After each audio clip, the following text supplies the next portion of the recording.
Japan must have different clocks to us, as it was barely daybreak when Dr. Hiro's next communication came through. It was amazing. He really had managed to find a few other groups of survivors. "So, these are our saviors," said the French scientist. "A band of thieves, some old ladies and a little girl." "Well, they've done better than we have," laughed the big German man. "There are no bad robots where they are." The Frenchman smirked. "Except for the three stood behind them." "Those are our friends," said Heather, quick as ever to defend us.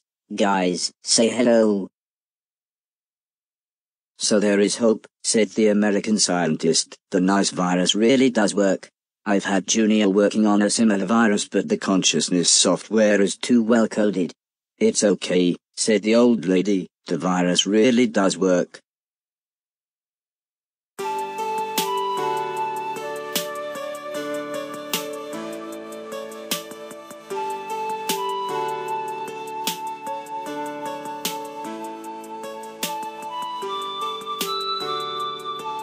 The next day, Heather tried to finish off the nice virus code.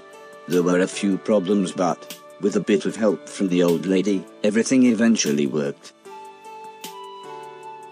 However, by the time we were done, it was quite late, and, as Heather's nice virus code would take a few hours to compile, the old lady suggested we take it easy for the evening.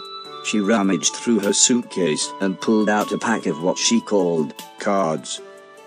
For some reason this offended the blind man, who didn't want to play, and Mrs. Silton refused, as she seemed to think it was some kind of gambling.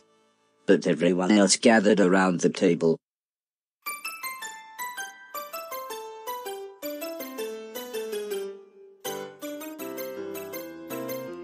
The old lady had explained that the rules involved lying, or bluffing, as she put it, so everyone would be trying to work out what each other's cards were. I think the pressure of playing got to Alice, as she folded almost straight away. At one point, Mr. Preston thought he had won, but he really hadn't. As usual, Sim's sneeze gave him away, which made us all laugh.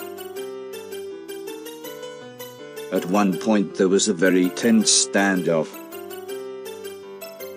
Mr. Silton had some very good cards, but not as good as Mr. Deck. Soon, it came down to Mr. Logan, Heather, and myself. Then, just me and Heather.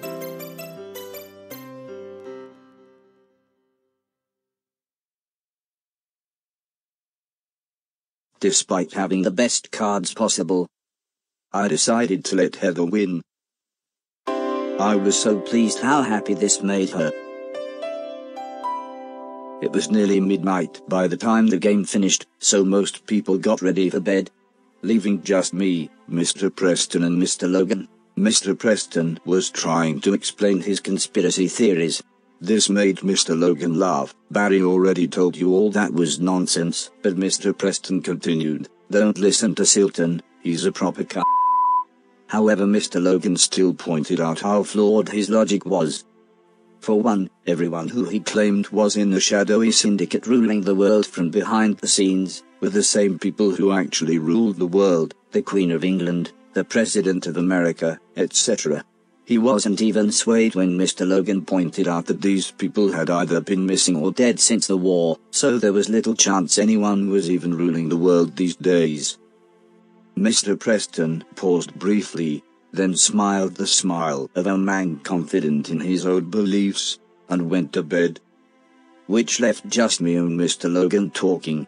He was an interesting man, but we'd never really chatted, as he'd made it quite clear he didn't really like robots.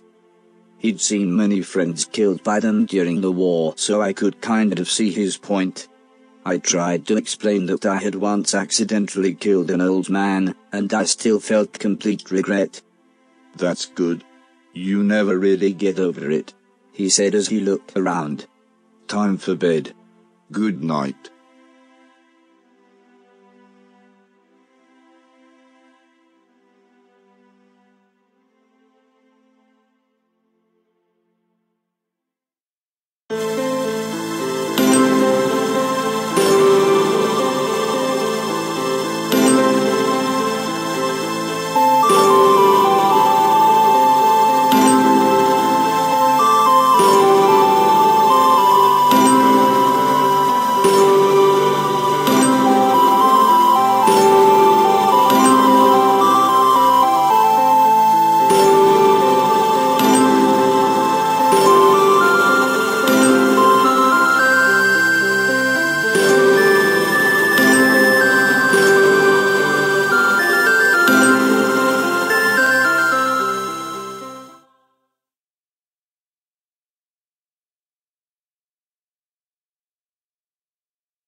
Very early the next morning, a terrified-looking Dr. Hero appeared on the screen. Our defenses are nearly breached. The last door could go at any moment. We are nearly ready to broadcast the nice virus, said the old lady. But her expression soon turned to confusion. Where's the American scientist? They never saw it coming, said Dr. Hero. Just like here, thousands of robots, all attacking at once. Heather looked like she was going to burst into tears. There were no survivors, said the French scientist. It was all so quick. It was strange. Although we'd only spoken to the Americans once, I could tell everyone felt a huge sense of loss. We may have a problem here too, interrupted Sim.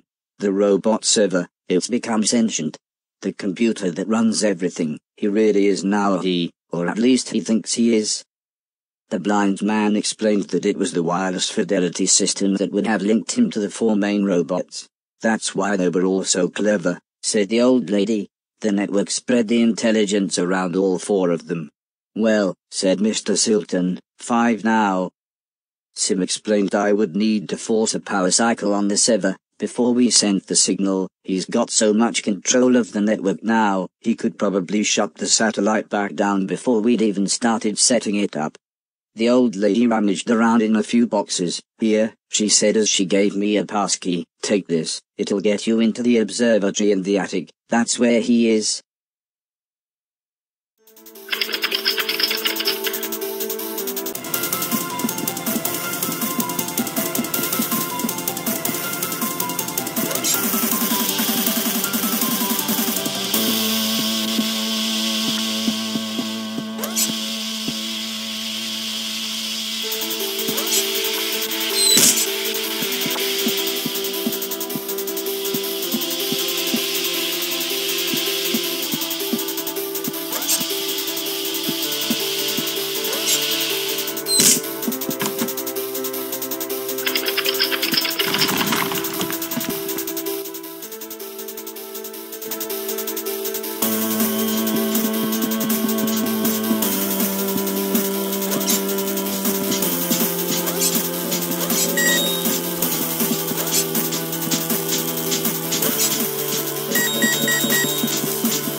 huge room turned out to be a cinema, but before I could have a proper look around, the professor appeared again.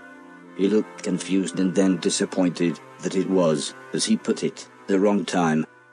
But I was so excited when he explained that I could plug myself into the cinema projector and watch my old memories. He also fished out an old gramophone which apparently I would be able to plug myself into, allowing me to play music I had heard. To top this all off, he opened another portal back to the hallway, but he had just finished setting up the gramophone when again, before we could properly thank him, he was gone.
I was shocked by a huge mechanical brain in a jar.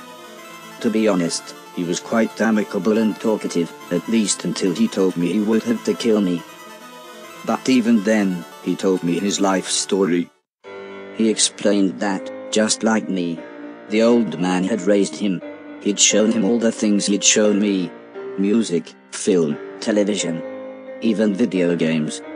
But he had soon become too powerful for the old man, and was able to hack his gamepad to control the new nanobots, and with that, he could control things in the real world. He explained that after the old man died, he was soon forgotten about. He had little to do, so he slept for many years. But when he wanted to, he could still control everything in the house. In fact, He said, I have been this entire time. But now, it's time for me to input one final code.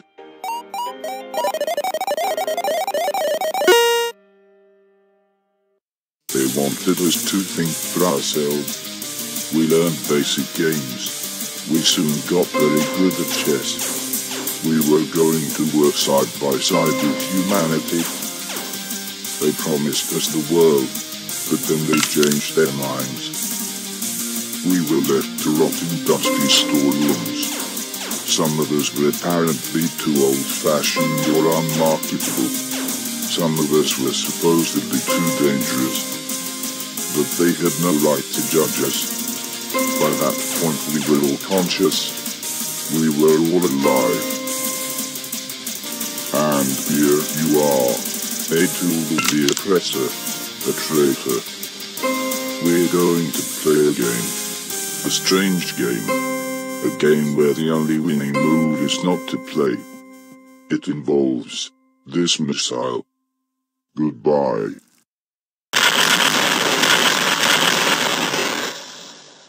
The blast nearly took me out, but luckily Heather was there to repair the damage. There you go, she said, good as new. So we soon began looking for the final piece of the communication satellite. Strangely though, it was nowhere to be found. But then Heather realized that the giant brain was the last piece. We needed him to help broadcast the signal, so, after a few attempts she managed to plug me into his subconscious.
Intruder alert. Destroy the human. Intruder alert. Destroy the humanoid.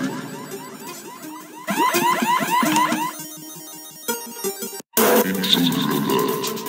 Destroy the humanoid.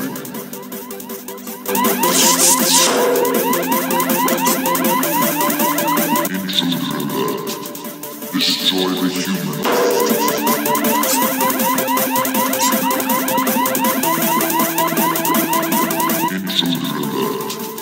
Destroy the humanoid.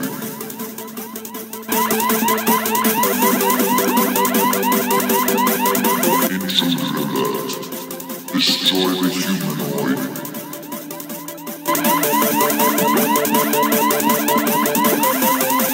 Intruder alert. Destroy the humanoid.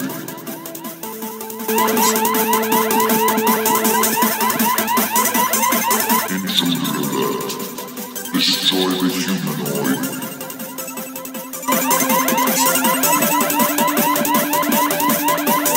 Intruder initiating Disorientation Protocol.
Initiating Disorientation Protocol.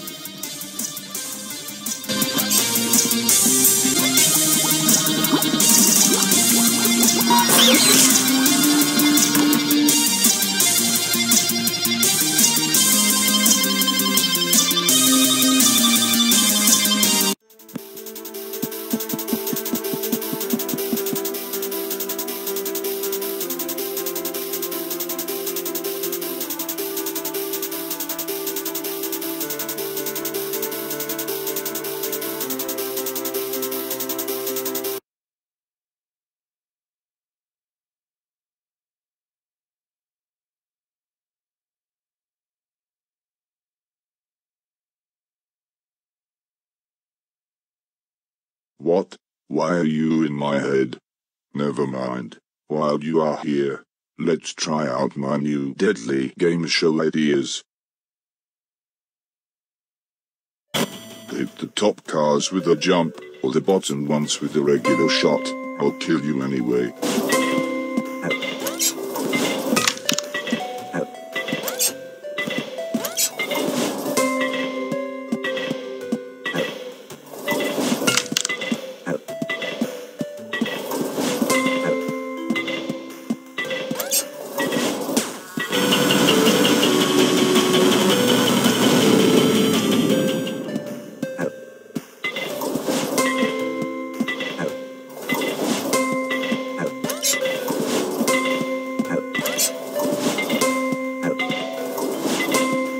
Will the next card be higher or lower?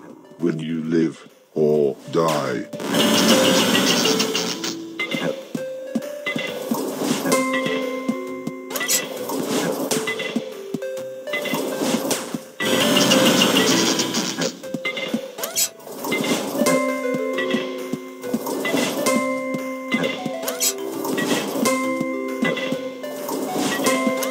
Try and match pairs while I try to kill you.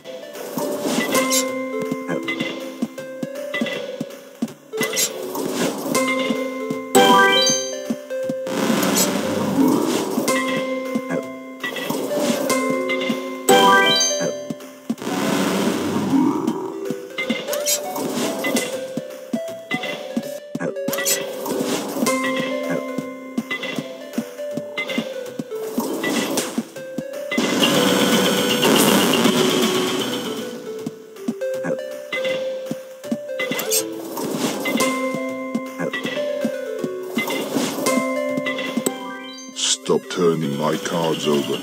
You're starting to annoy me.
Time for me to meet my maker, I suppose.